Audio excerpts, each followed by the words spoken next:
Olá, meu nome é Lucas e ao longo da discussão que se inicia agora nós falaremos sobre cocaína e crack. Cocaína e crack são efetivamente a mesma substância, a benzoil-metil-ecgonina, mas cocaína e crack são apresentações diferentes dessa substância. A gente tem aqui uma imagem de cocaína, que costuma ter apresentação na forma de pó, e aqui uma imagem de crack, que costuma ter apresentação na forma de pedra. A gente também tem que mencionar a chamada pasta base de cocaína. Ela é uma pasta, né? Ela tem uma aparência gordurosa. A substância ativa em todos os casos é a benzoil-metil-ecgonina. Entretanto, para os casos em que essa benzoil-metil-ecgonina for queimada, o processo de queima leva à produção de uma outra substância, a metil-ecgonidina, que é bastante mais potente. Essa substância, benzoil-metil-ecgonina, ou cocaína simplesmente, ela é extraída da planta Erythrocylum coca, a gente tem aqui uma representação dela, mas também pode ser extraída da planta Erythrocylum novogranatense. São duas espécies do mesmo gênero. Essa aqui é a novogranatense. Algumas pessoas consomem as folhas dessas plantas na forma de chá. Né? Outras pessoas, é comum nas culturas andinas aqui da América do Sul, as pessoas consomem a folha mascada. Né? Costuma-se colocar uma pequena ali parece uma pedra, mas na verdade é um conjunto de cinzas alcalinas, e essas cinzas alcalinas ajudam a fazer a extração da cocaína a partir da folha. Então a gente tem a cocaína em pó, né, e a gente tem o crack. Qual é a diferença entre a cocaína em pó e o crack? O processo de extração da planta vai produzir uma pasta, né, que a gente costuma chamar de pasta base. Essa pasta base ela pode ser fumada e ela é bastante potente. Né? Ao ser queimada, a gente vai produzir aquela substância mais potente. Só que a pasta base é uma pasta. Sendo uma pasta, ela é de armazenamento difícil e ela também é de transporte difícil. Isso, em termos de comercialização, é um problema. Qual é a solução que foi encontrada? O uso de algum tipo de solvente orgânico para transformar essa pasta base em um pó. Um exemplo comum de solvente orgânico para fazer essa transformação é éter. O éter vai levar à produção de um pó que é de armazenamento fácil e de transporte fácil. Entretanto, éter explode. Éter é extremamente inflamável. Isso vai fazer com que a produção da cocaína, na sua forma de pó, seja bastante arriscada. Qual é a solução fácil que se tem? É pegar essa pasta base e juntar ela com bicarbonato de sódio. Ao se fazer a junção de pasta base com bicarbonato de sódio, o resultado é uma pedra. Essa pedra ela faz um barulho quando for queimada. Esse barulho costuma ser assemelhado com a ideia de crack-crack.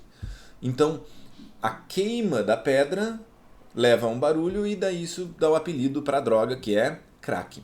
Aqui em português a gente simplesmente chama de crack, né? Mas em inglês o pessoal costuma chamar de cocaína na forma de crack cocaine. Então é possível inclusive transformar a cocaína em pó em crack. Basta eu pegar esse pó de cocaína, aquecer com um bicarbonato de sódio. Qual é a farmacocinética desse tipo de substância? A biodisponibilidade vai depender um pouco de como o sujeito estiver consumindo. Algumas pessoas comem o pó, né? Fazem um consumo oral. Vai levar uma biodisponibilidade baixa, mas um efeito um pouquinho mais duradouro. A insuflação, por sua vez, né, colocar para dentro do nariz, vai levar uma biodisponibilidade bastante alta, com uma absorção completa perto de alguns minutos. O metabolismo dessas substâncias todas vai ser um metabolismo hepático, via primariamente CYP3A4, e a excreção vai ser, como usual, renal. Qual é a diferença importante que a gente tem que prestar atenção para comparar a cocaína com o crack? A cocaína tem uma meia-vida de 1 hora, enquanto que o crack tem uma meia-vida de 15 minutos. Isso vai fazer com que os efeitos do crack sejam muito mais rápidos e menos duradouros. E daí a gente entende porque que o usuário de crack rapidamente precisa de uma nova dose para conseguir satisfazer a fissura. Em termos de mecanismo de ação, o que a gente tem é um bloqueio de 3 transportadores de neurotransmissores. A gente tem um bloqueio do DAT, transportador de dopamina, um bloqueio do SERT, transportador de serotonina, e o bloqueio do NET, transportador de noradrenalina. O resultado disso é um aumento da disponibilidade em sistema nervoso central de dopamina, serotonina e noradrenalina, nessa ordem. Os principais efeitos são via dopamina, eu tenho alguns efeitos via serotonina e uns poucos efeitos via noradrenalina. Mais ainda, a cocaína ela é um agonista de receptores opioides do tipo sigma, aqueles que estão envolvidos na produção de uma sensação de prazer. Isso vai aumentar o desejo que o sujeito tem pela droga. E também a cocaína é um bloqueador de canais de sódio dependentes de voltagem. Isso vai resultar em um efeito anestésico local. Em alguns filmes mais antigos, na época que não havia kits para testagem de drogas a campo, como a gente diz, era comum a gente ver no filme, né, o agente tentando descobrir se aquele pó branco é cocaína, pegando uma pequena quantidade e colocando na língua.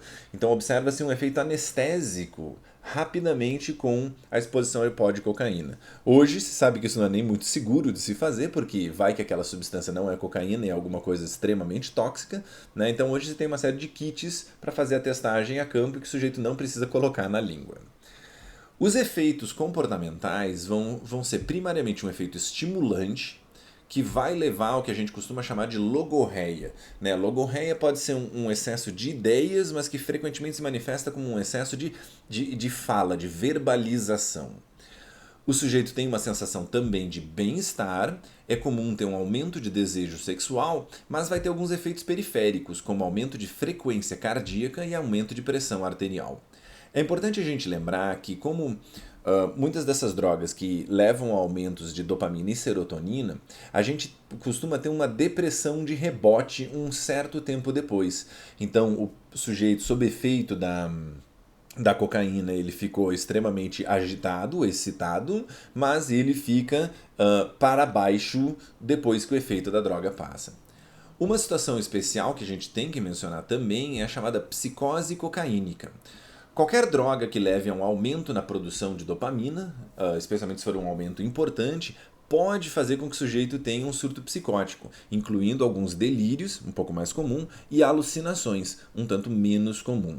Então, às vezes o sujeito não vai ser esquizofrênico, não vai ter um diagnóstico de esquizofrenia, mas ele chega em surto psicótico.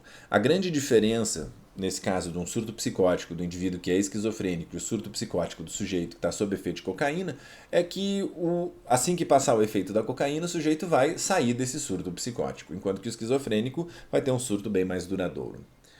Então, com relação à dependência química, né, a cocaína tem um mecanismo que leva à produção de tolerância.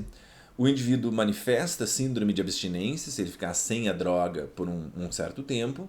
Então tem potencial para ser consumido em excesso e tem potencial bem claro para a dependência química.